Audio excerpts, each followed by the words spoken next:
This is an account of some events that happened to me 2 years ago in New Orleans. I haven't spoken about this to anyone. Like me, my friends and family are not believers in the paranormal.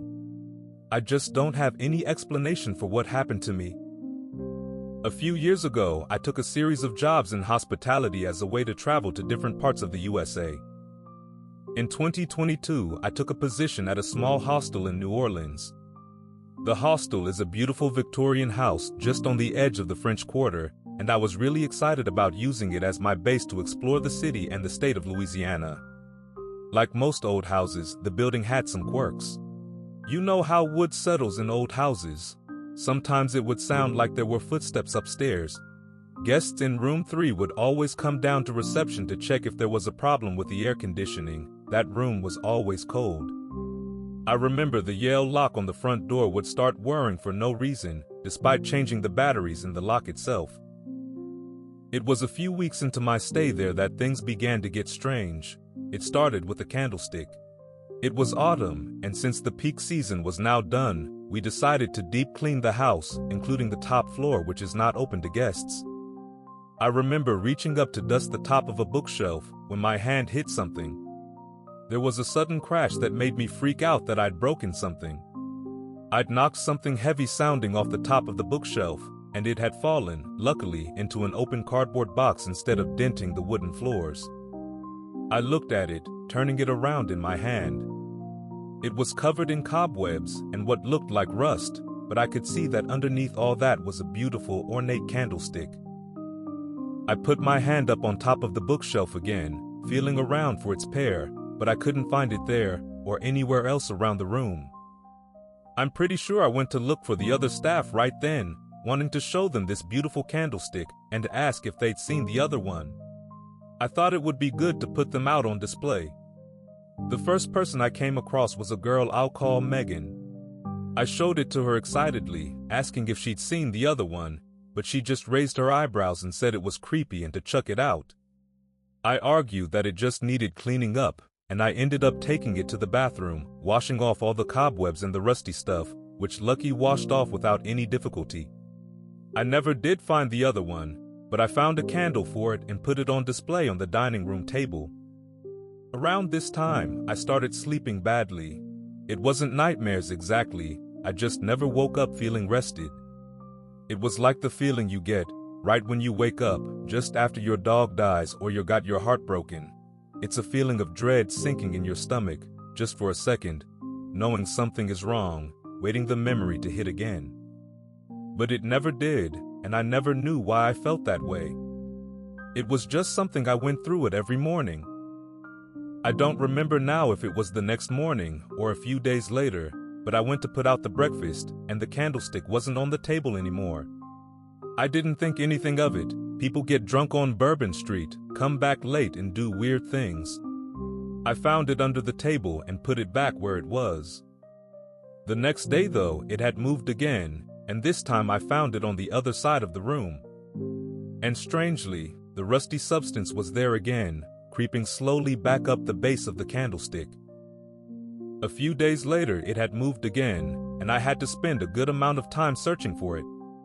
I was already in a bad mood that morning because of something that had happened the night before. I'd wanted to go and see a friend's jazz band that evening and asked if someone would switch shifts with me. I'd switched shifts as a favor to them more times than I could count.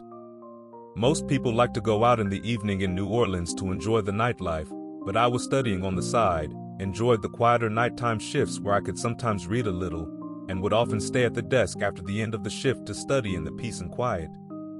But I didn't understand why it was that the one time I asked to go out in the evening, everyone avoided my eyes and just shuffled awkwardly. Why were they so selfish when I asked them to switch with me?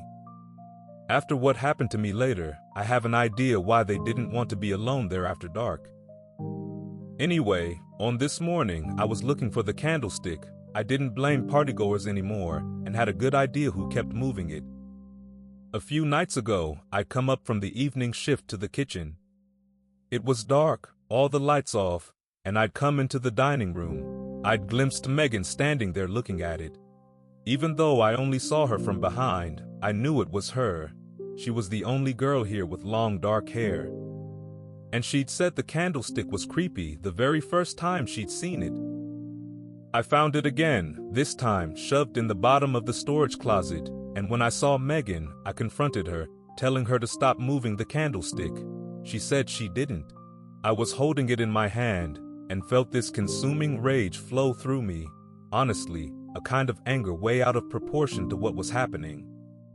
It was just for a second, and I came to my senses. She was looking at me with wide eyes. I put the candlestick back on the table. After that, I kept seeing the candlestick in the dining room, and I felt little embarrassed about almost losing my temper with Megan. I didn't know why she lied about moving it, but I pride myself on being professional, and I didn't feel good about what had happened. I felt guilty every time I looked at it. Once day, while cleaning, I randomly moved it into room 4, where I wouldn't walk past it several times a day. I didn't plan on keeping it there, but that room wasn't going to be occupied for a few days. A little while after this, something else happened. One night, I'd finished the evening shift and began studying at the front desk. It was just after 1 a.m. when I heard footsteps in the corridor behind me. I recognized the woman who came into the lobby. She was staying upstairs in one of the dormitories. Due to a missed flight, a party of 4 people who were due to stay in that dormitory had not arrived. They had phoned earlier, telling me they had decided to stay in Fort Lauderdale another week and wanted to reschedule their whole stay. So, this lady was staying alone in what I think was a 5-bed dormitory. When I saw her, her hair was messed up and she looked really tired, so I was immediately concerned. I think I asked her if everything was all right, and she asked me if I could check on the person in the room next to hers, because it seemed like they had been crying for hours. She hadn't been able to sleep because of the noise, and was pretty worried that the person in there was not doing okay. So, I followed her upstairs to knock on the door where she'd heard the crying, taking the keys with me in case I needed to let myself into the room. Next to hers was one of the dormitories. It had 8 or so beds, but tonight there were only a couple of girls staying there. I stopped outside and raised my hand to knock on the door when she stopped me. She said the crying had been coming from the room opposite her, room 4. Now, I had assumed she meant the dormitory because that room was occupied. Room 4 was not. I told her this, but she seemed certain that the crying had been coming from that room. Right then, there was nothing other than silence and the creaking of an old house. I tried to reassure her that the noise she heard was probably one of the hostel's cats or another animal. I'd heard that there's a kind of swamp rat in Louisiana that can sound like a baby crying, and I've heard foxes in the woods before that sound like a woman being murdered. I'm no stranger to the unsettling sounds wild animals can make. But to put her mind at ease, I decided to check room 4. I opened the door and switched on the light. No one was there. I gave her my reassurances and she went back to her room. Something else had caught my eye though.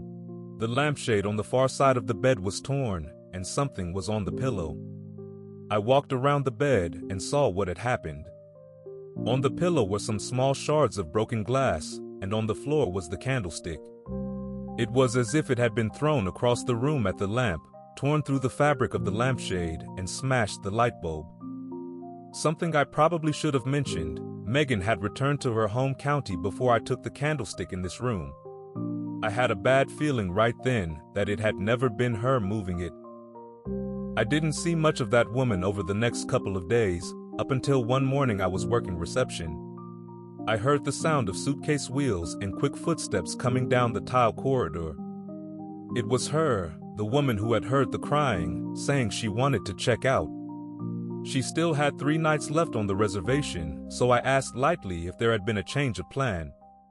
She just shook her head, and when I looked at her face, she looked pale, with dark circles under her eyes as if she hadn't slept. I tried asking if there was a problem with the room or anything we could do to help her enjoy her stay, but she shoved the keys at me and was gone. When she left, I went up to her room. I wondered what had made her act so weird. I checked all over the room, but I never found out. A few days later, room 4 was booked, and I meant to take the candlestick back to the dining room. Instead, I put it in the cleaning caddy, forgot about it, and it made its way downstairs with me. Rather than take it back upstairs, I decided to take it to my room and return it to its spot tomorrow. Something happened that night almost made me leave the hostel. Even writing about it now makes me feel uncomfortable. I woke up that night to the sounds of someone moving around in my room. I was still half asleep and thought I was dreaming, but, in a way I can't describe, I knew somehow that those noises weren't coming from inside my mind. They were coming from somewhere in the room. I heard footsteps, rustling, and then finally the feeling of someone, or something, sitting down on the bed. I remember the weight of it, the way it depressed the mattress. And somehow, I just knew that whatever it was wasn't human. I kept as still as I could, but my heart was beating so hard I was sure that whatever it was would hear it. It seemed to sit there for a long time while I lay there, too afraid to move, my every nerve attuned to it. After a time, I felt the bed move again and it was gone. I never heard the door open or close.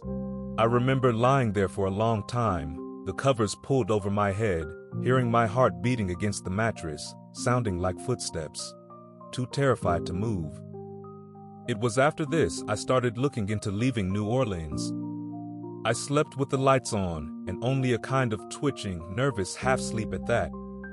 My heart was always beating too fast and too hard in my chest. The lack of sleep wasn't helping, I knew, but I was afraid of sleep. I felt constantly like there was someone behind me. I kept imagining footsteps coming down the corridor. One morning, another staff member went to start their shift and the keys were gone. This irritated me because there were 3 sets when I'd finished my shift the night before. I can't explain why this angered me as much as it did. I'm not usually quick to anger, but I just felt that rage building inside me again, and a sense of being so deeply wronged. Looking back, I'm pretty sure no one made any accusations against me or anyone else, but I just felt everyone was accusing me of having lost them because I was on shift the previous night. I started demanding to view the cameras to see who had taken the keys. I think everyone just wanted to calm me down, so the manager went and got the laptop and brought up the video feed. We found last night's footage. There was me, getting everything done, 3 sets of keys hanging up, me turning off the light and leaving. We started skipping through the footage until we saw the door open again. 1:33 a.m. That's when I saw the worst thing I'd ever seen. Myself. I saw myself enter the lobby, take the key off the wall, and head down the corridor. There's a sick horror I can't describe in seeing yourself doing something you have no memory of doing, realizing own body isn't something you're in control of. I think I apologized. I really hope I did. I left the same day. I'd never sleepwalked before, and I have no explanation for what happened. Thankfully, since I left, I haven't had anything weird happen. I've been able to move on with my life and think about it less and less. But sometimes, I can still see that video in my mind's eye, and the feel sensation of the mattress sinking as whatever it was sat watching me. New Orleans is amazing and the house was beautiful, but whatever happened to me was the most terrifying experience of my life.